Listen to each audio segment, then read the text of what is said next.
April 23ஆம் தேதி தமிழக சட்டமன்ற தேர்தலுக்கான வாக்குப்பதிவு நடைபெறவிருக்கும் நிலையில் போதிய கால அவகாசம் இருக்கிறதா என்பது குறித்து மக்கள் குரல் பகுதியில் எழுப்பப்பட்ட கேள்விகளுக்கு பல்வேறு பகுதி வாக்காளர்கள் தெரிவித்த கருத்துக்களை பார்க்கலாம். வேட்பாளருக்கு அது அவங்கவுங்க கட்சி பிரச்சனை, வேட்பாளர் பிரச்சனை, மக்களுக்கு ஒன்றும் பிரச்சனை இல்லையா? அதனால அவங்கவுங்க பிரச்சனை. அது வேட்பாளருக்கு தொகுதியை போய் சீரமைக்க, போய் சுற்றி பார்க்கணும், கேன்வாஸ் பண்ணணும், அது அவங்க பிரச்சனை. அதெல்லாம் கால அவகாசங்கள் இருக்கிறதுனால தேர்தல் பண்ணுற சாத்தியங்கள் தான். வாக்காளர்கள் எப்பவுமே தயாராக தான் இருக்கிறாங்க.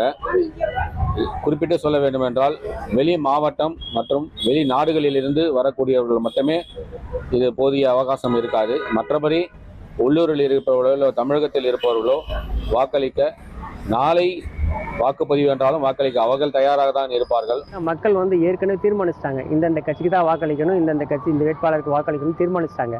அதனால மக்களுக்கு போதுமான அவகாசம் இருக்கு. இது கட்சிக்கு போதுமான அவகாசம் இல்லை அப்படின்னா இது கட்சி சார்ந்தது.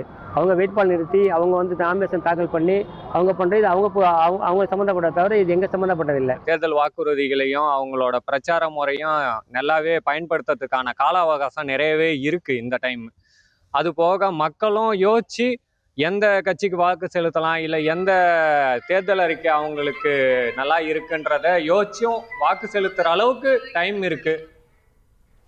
மக்கள் குரல் பகுதியில் பல்வேறு பகுதி மக்கள் தெரிவித்த கருத்துக்களை நாம் பார்த்தோம்.